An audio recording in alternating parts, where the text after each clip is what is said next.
श्रीमान आप लोग का वोट यदि पाएंगे, क्यों जवन किया नहीं करके। रक्षा मंत्री जी को तीनों लोगों से मुलाकात करके मैंने एयर रेजिमेंट के बारे में बात किया कि सर ये बनना ज़रूरी है और ये मांग भी है और ये जायज़ मांग है, ये हक। नमस्कार, मैं हूं पत्रकार विभास, आप देख रहे हैं भारत कवरेज न्यूज। मैं इस समय आजमगढ़ में हूं, गोवर्धनपुर में।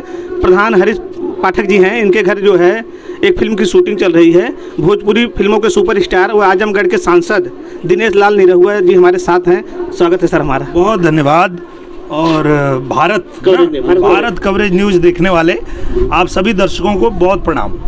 सर कौन सी फिल्म की शूटिंग चल रही है सर? ये मंडप फिल्म की शूटिंग चल रही है। किसकी कहानी थोड़ा सा कुछ है? हाँ, ये एक लड़का है जो अधिकारी बनना चाहता है और अधिकारी बन जाता है। उसके बाद जब इसकी शादी होती है तो दान दहेज बहुत ज़्यादा लेना चाहते हैं इसके घर वाले, चूँकि अधिकारी बन गया है। और उसके बाद इन सब चीज़ों को जो लड़की है जो जिससे शादी होती है वो देखती है और उसको एक पॉइंट पे जाके अच्छा नहीं लगता है कि मतलब अब टू मच हो रहा है और पूरे बारात को ही किडनैप कर लेती है। और उसके बाद जो इसमें मज़ेदारी शुरू होती है वो पब्लिक देख के एकदम हंस के लोटपोट हो जाएगी। कहीं न कहीं ये दहेज पे भी एक चोट है, इस पे भी एक चोट है और ये भी है कि मतलब समाज में जो ये बुराई है इस पे बात तो बहुत समय से हो रही थी, पर ये जो राइटर है मनोज पांडे जी इन्होंने बड़े रोचक तरीके से उस पे प्रहार किया है दहेज प्रथा पे। बहुत मज़ा आएगा लोगों को। मतलब ये फिल्म जो है समाज को एक दिशा भी देगी। हाँ सर, ये आप भोजपुरी फिल्मों के स्टार हैं और साथ में आजमगढ़ के सांसद हैं। सर ये दोनों काम कैसे कर पा रहे हैं? जनता की समस्या को भी सुनना है, शूटिंग भी करना है। हाँ, आराम से कर पाते हैं क्योंकि देखिए हम लोग फिल्म वाले हैं और हम लोगों को पता है कि बड़ा से बड़ा काम हम टीम बना के और टीम वर्क में कर लेते हैं। हम लोगों को बड़ी से बड़ी फिल्म बनानी हो तो हम अलग अलग काम डिसाइड करते हैं कि ये आपका काम है, ये आपका काम है, ये आपका काम है। हर कोई अपना काम करता है और फिर काम हो जाता है, बड़ी से बड़ी फिल्म बन जाती है। हमने आजमगढ़ में भी वही किया है, पूरी टीम बना दिया है हमने। एक टीम भंवरनाथ कार्यालय पे बैठती है, एक टीम दिल्ली में बैठती है और एक टीम मेरे साथ चलती है। जहाँ शूटिंग होती है वहीं कार्यालय लग जाता है और किसी की कोई समस्या आई है तो उसको अगर कहीं भेजना है, लिखना है या फ़ोन करना है तो तुरंत हो जाता है। यानी इसीलिए आजमगढ़ में ही शूटिंग चल रही है सर। समस्या भी सुनेंगे और शूटिंग भी। ये पूजनीय महाराज जी जब आए थे पिछले दिनों आजमगढ़ तो मैंने उनसे पूछा था कि मैं क्या करूं, फिल्में बनाऊं या ना बनाऊं। तो महाराज जी ने कहा कि बिल्कुल बनाइए, लेकिन आजमगढ़ में रह के बनाइए, ताकि जब आजमगढ़ में रह के बनाएंगे तो एक तो यहाँ के जो लोकल कलाकार हैं उनको भी मौका मिलेगा। एक फिल्म 1.5-2 करोड़ में बनती है तो जहाँ बनेगी वहाँ जो है इन्वेस्टमेंट होगा, वहाँ की फल सब्जी हर चीज़, होटल और गाड़ी, सारा इस्तेमाल तो यहीं का होगा, तो वो भी फ़ायदा मिलेगा। और जब आजमगढ़ में रहेंगे तो जैसे हम अभी हरीश भैया के घर पे शूटिंग कर रहे हैं, पर इस विधानसभा के गोपालपुर के जितनी समस्याएं हैं लोग यहाँ लेके आ जाते हैं, मैं आराम से उनसे मिल लेता हूँ। इसके पहले सदर में था, वहाँ मिल लेता था। इसके बाद हम लोग मेहनगर में जाएंगे, फिर मुबारकपुर में। तो हर विधानसभा में एक फिल्म हमने रख दिया है कि फिल्म भी बने। और मैं जब चुनाव लड़ने आया था तो मैं ये कहता भी था कि आप लोग मुझे एक बार मौका दीजिए, खेतवा में एक और शूटिंग हुई और एक और कार्यालय भी चले। ये बात मैं कहता था और वही हो रहा है। लोग आते अपना काम भी करा लेते हैं हमारे साथ भी, और आम्रपाली दुबे जी हैं, काजल राघवानी जी हैं, सबके साथ फोटो भी लेते हैं और उनका काम भी हो जाता है। देखिए दिनेश भैया जो है प्रचार भी कर ले रहे हैं अपना, 2024 चुनाव आ रहा है और जनता की समस्या भी सुन रहे हैं और अपनी शूटिंग भी कर ले रहे हैं। भैया ये बताएं, एयरपोर्ट का एक मामला बहुत तेज चल रहा है, विरोध हो रहा है, ये मामला क्या है, कैसे इसका निस्तारण होगा? हाँ होगा, कोई दिक्कत नहीं है। वो देखिए अंतर्राष्ट्रीय एयरपोर्ट आजमगढ़ को मिला, ये मैं पूजनीय महाराज जी को, पूजनीय प्रधानमंत्री जी को बहुत आभार व्यक्त करता हूं कि उन्होंने आजमगढ़ को अंतर्राष्ट्रीय हवाई अड्डा दिया है। अब उसमें अगर कुछ लोगों की समस्या है, इससे तो विकास ही होगा एयरपोर्ट से। तो हाँ, विकास तो होगा 100%, लेकिन उसके अलावा अगर किसी की समस्या है तो उस पर भी हम लोगों ने महाराज जी से निवेदन किया है कि जब अभी वो आएंगे, ये जो हमारा छोटा एयरपोर्ट बना है उसके उद्घाटन के लिए जब आएंगे तो वो समस्या हम लोग उनके सामने रखेंगे और कहेंगे कि जो खाली ज़मीन है उस तरफ बना दिया जाए और जो जहाँ पे घनी आबादी है, उधर न बनाया जाए। तो ये हम लोग निवेदन करेंगे मुख्यमंत्री ये जी से। विरोध किस चीज़ का है सर? अब विरोध मतलब उनकी बस्ती है, पर देखिए क्या होता है कि जब उनको अगर विस्थापित किया जाएगा तो जहाँ वो रह रहे हैं उससे बढ़िया उनको मिलेगा, पर उनको नहीं चाहिए।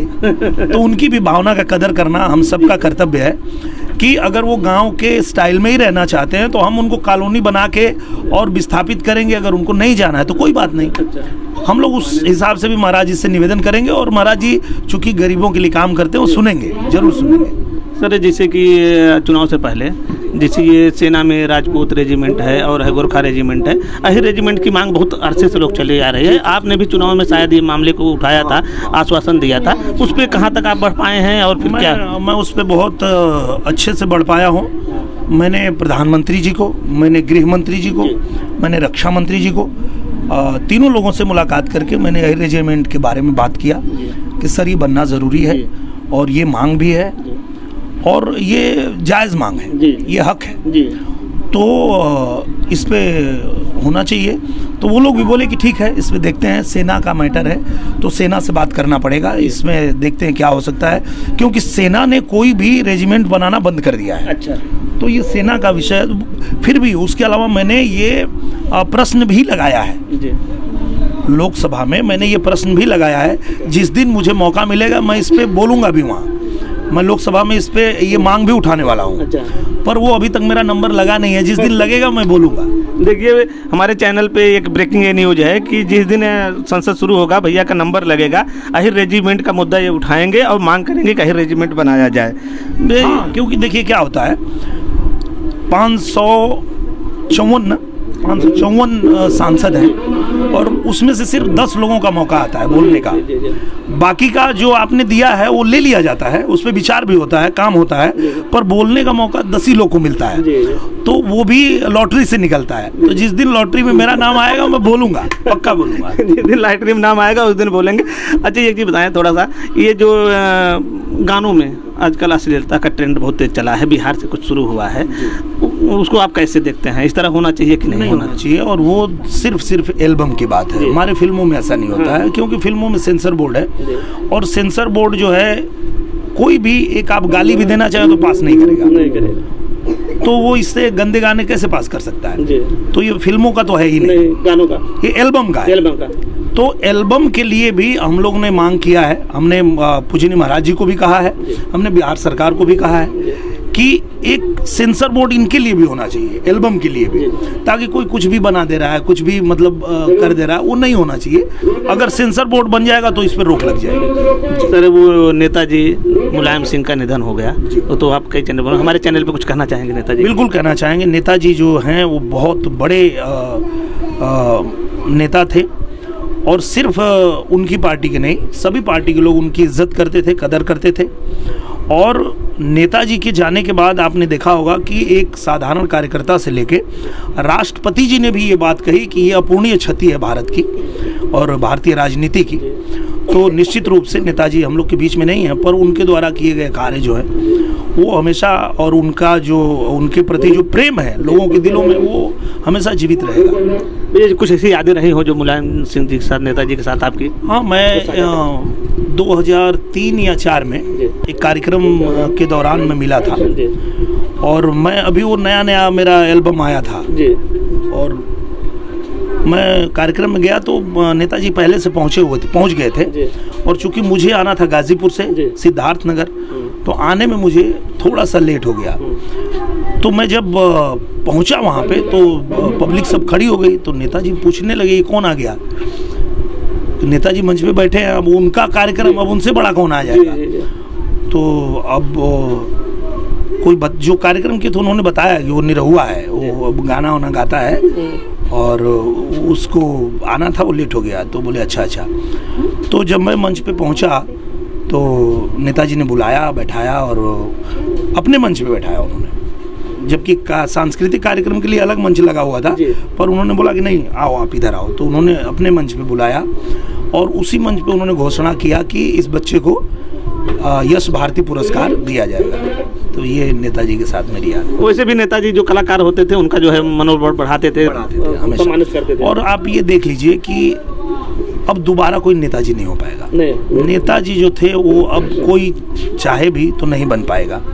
जैसे चौधरी चरण सिंह अब कोई दोबारा नहीं बन पाया ना, वैसे नेताजी दोबारा कोई नहीं बन पाएगा, इसमें कोई दो राय नहीं। सर आखिरी सवाल, आपने आजमगढ़ सीट जीती, एक गढ़ टूटा, समाजवादी पार्टी का गढ़ कहा जाता था, क्या चुनौतियां रहेंगी आगे वाले? अभी तो आपने उपचुनाव जीता है 2024 की। कोई चुनौती नहीं है, हमारा मकसद साफ है कि हमने जनता से मौका मांगा था 1.5 साल का, उन्होंने 1.5 साल मौका दिया। अब ये 1.5 साल मैं आजमगढ़ में रह के जो कर सकता हूँ वो मैं कर रहा हूँ।